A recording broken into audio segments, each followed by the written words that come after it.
You are a small-town veterinarian. That is the life you explicitly chose. You didn't want the high-pressure environment of a city hospital, IR. You didn't want to deal with medical malpractice lawsuits, hospital administrators, or the crushing weight of human tragedy. You just wanted to fix broken wings, stitch up hunting dogs, and give vaccinations to farm animals. Your life is peaceful, quiet, completely predictable, and wonderfully boring.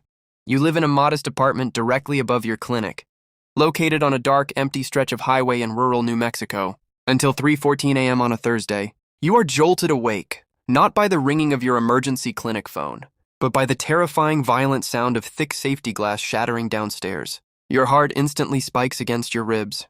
The silence of the desert. Night is replaced by the heavy crunch of combat boots. Walking over the broken glass in your waiting room, you grab the heavy metal flashlight from your nightstand. Your hands are already slick with cold sweat as you slowly, silently creep down the wooden stairs. You expect to find a desperate, meth-addicted teenager trying to break into your drug cabinet to steal ketamine. You have a speech prepared for this exact scenario. Instead, you find a living nightmare that completely paralyzes your vocal cords. 3 men are standing in the center of your brightly lit, sterile examination room. They are wearing heavy, black tactical gear that looks like it belongs to a military death squad, completely out of place in your quiet town. 2 of them are holding suppressed automatic rifles, sweeping the corners of the room with absolute professional discipline.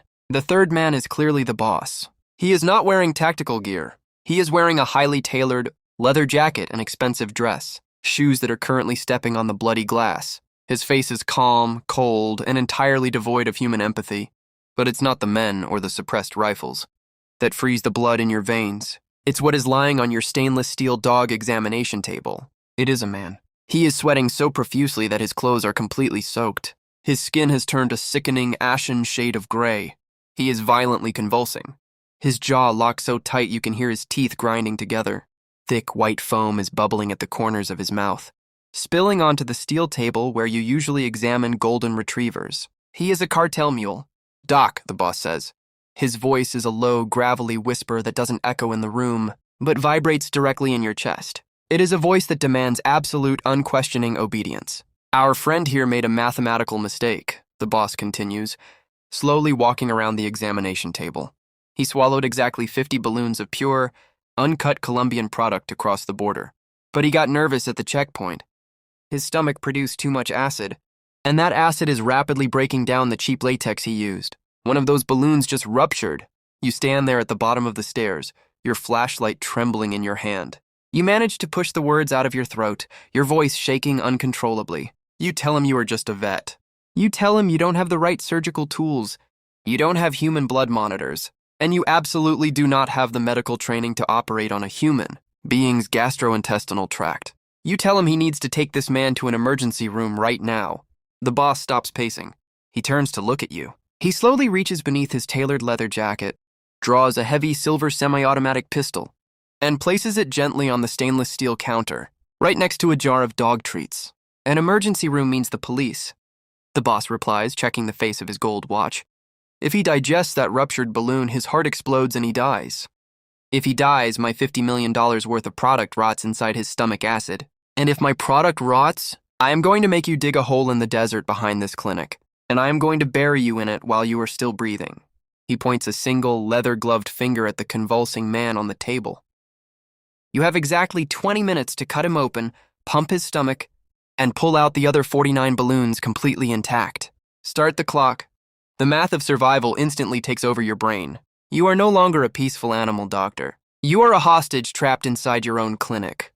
Your legs feel like lead, but you force yourself to walk toward the medical supply cabinet. Your hands are shaking so violently you can barely get the key into the lock. Your mind is racing, calculating the terrifying impossibility of what you are about to do. You don't have human anesthesia. You have horse tranquilizers, livestock sedatives, and dog painkillers. You have to guess the exact intravenous dosage for a 200-pound, violently convulsing adult male. If you give him too little, he will wake up screaming in agonizing pain, while your hands are deep inside his abdominal cavity. His thrashing will rupture the rest of the fragile balloons, killing him instantly and sealing your own death warrant.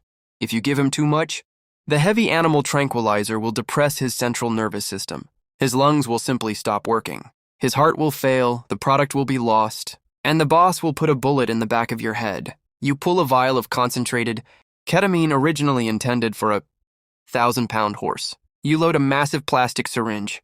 You grab a pair of trauma shears and cut the sleeve off the mule's shirt.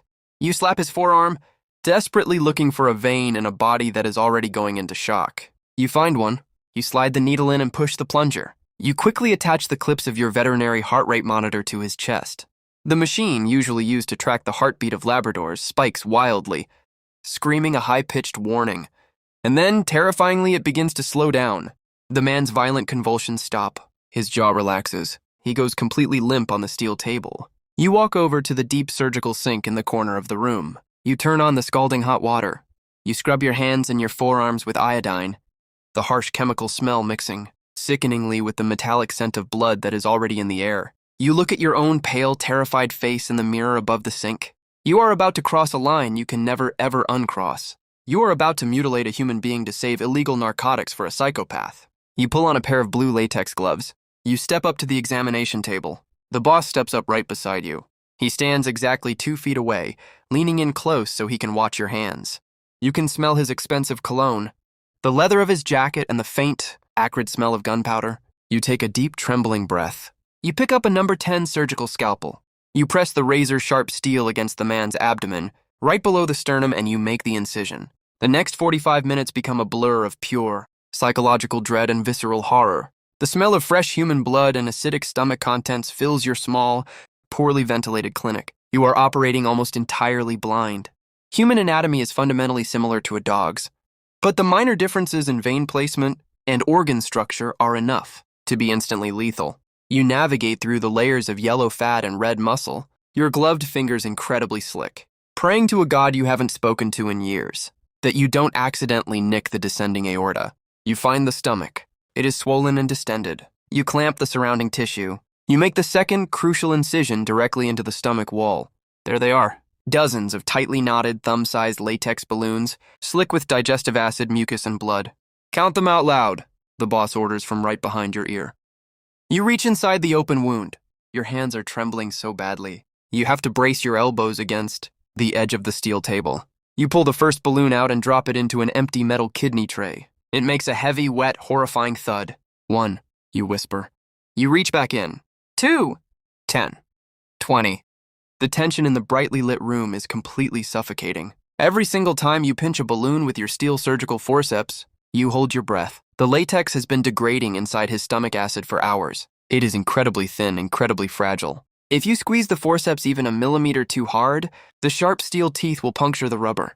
The pure, highly concentrated cocaine will immediately flood the open wound and enter his bloodstream. It will stop his heart in less than 10 seconds. 30. 40. Suddenly, the veterinary monitor beside you starts beeping faster. The rhythm changes from a slow, steady pulse to an erratic, rapid ticking.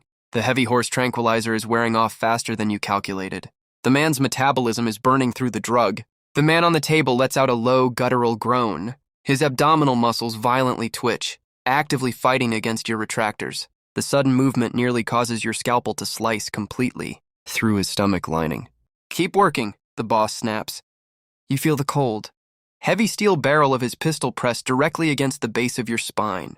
The metal sends a shockwave of pure terror directly into your central nervous system. You dig deeper into the bloody cavity. You are working entirely by touch now, your fingers submerged in the acidic mess. 45. 48! Your fingers close around another slick rubber shape. You carefully extract it and drop it into the metal tray. 49. You step back, raising your bloody hands in the air. You wait for the boss to tell you to stop. You wait for him to lower the gun from your spine. But the room remains dead silent.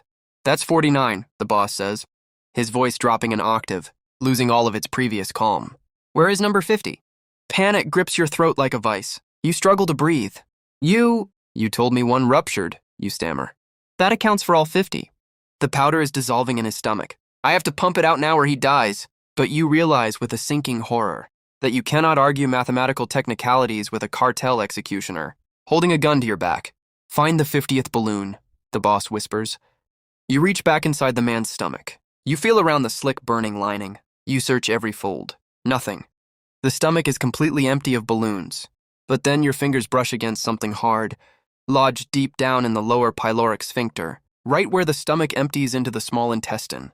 It had passed through the digestive tract before the others. You blindly pinch it with your forceps. You pull gently. It's wedged tight. You pull a little harder, applying just a fraction more pressure to the steel handles. Snap. You feel the terrifying, unmistakable sensation of degraded latex tearing between your forceps. The heart rate monitor beside you immediately screams. It is a long, flat, unbroken tone. The heart rate plummets from 140 beats per minute to absolute zero in the blink of an eye. The 50th balloon ruptured directly into his lower intestine. A lethal overdose of pure cocaine just slammed into his central nervous system. The man's body seizes violently, his back arching off the table. The boss racks the slide of his pistol right behind your head. The metallic clack is the loudest sound you have ever heard. "You just cost me my product, Doc," he says, raising the gun to the back of your skull. "No, wait, please!" You scream, your voice cracking with sheer, unfiltered desperation. You drop the bloody forceps onto the floor. You don't have a human defibrillator. You don't have a crash cart full of epinephrine. You turn and grab the heavy-duty electrical paddles, used for restarting the massive hearts of livestock and horses. You blindly crank the voltage dial all the way to maximum. "Clear!" You yell, slamming the heavy paddles directly onto the man's blood-slicked, open chest. Thump. The massive electrical charge violently throws the man's upper body off the stainless steel table. The monitor stays completely flat. One long, continuous tone of death. The boss presses the barrel of the gun harder into your temple. You can actually hear his leather glove tightening around the grip. He is going to pull the trigger. You hit the charge button on the machine again. You are openly weeping now, tears mixing with the sweat and blood on your face. "Clear!" Thump. The body slams back down onto the metal table. There is a moment of absolute deafening silence in the clinic. The only sound is your own ragged, hyperventilating breath. And then, beep, beep, beep. The veterinary monitor catches a rhythm. It is weak, it is horribly erratic, but it is a heartbeat. The man is alive. The product inside him is currently destroying his internal organs, but he is breathing. His heart is pumping. You collapse backward against the counter, your knees completely buckling. You slide down the cabinets until you hit the floor, gasping for air as if you were the one who had been drowning. Your blue scrubs are soaked in blood and sweat. The boss lowers his gun. He looks at the metal tray containing the 49 salvaged balloons, covered in stomach acid and iodine. He looks down at the man on the table, whose life you just violently dragged back from the absolute edge of the abyss. The boss smiles. It is a genuine smile, and it is the most terrifying thing you have ever seen in your life. He signals his two armed men. They step forward, grab the metal tray of drugs, and roughly hoist the unconscious, bleeding, open-wound mule off your examination table. They drag him across the floor, leaving a thick trail of blood leading toward the shattered front door. The boss stops at the doorway. He reaches into the inside pocket of his tailored leather jacket and pulls out a thick, heavy stack of $100 bills wrapped in a rubber band. He tosses it casually onto the bloody stainless steel table. It lands right next to your discarded scalpel. You look up at the money, your entire body shaking violently. You survived. They are leaving. It's finally over. "You do excellent work under pressure, Doc," the boss says, looking around your quiet, remote little clinic. "I lose a lot of good guys on the border because they get shot, and they can't go to a real hospital without alerting the feds. We've been looking for a private surgeon we can trust, someone completely off the grid." Your heart stops beating for a second time tonight. The overwhelming wave of relief instantly evaporates, replaced by a psychological dread so heavy it physically crushes your chest, pinning you to the floor. "Keep your phone on," the boss whispers, stepping out into the dark desert night. "We'll be bringing all our sick dogs to you from now on." The heavy engines of their black SUVs roar to life. Tires spin on the gravel and they speed away, leaving you entirely alone in the blinding, silent fluorescent light of your ruined clinic. You slowly stand up. You look down at your bloody hands. You look at the stack of Cartel cash sitting on the steel table. You realize the horrifying, inescapable truth. You didn't save your life tonight. You just surrendered it. You are no longer a peaceful veterinarian. You are a cartel butcher. And you will be cutting open men on this dog table, in the middle of the night, terrified and alone, until the day you finally make a mistake, or the day the federal government kicks down your door. There is no way out. The clinic is your permanent cage, and you just locked yourself inside.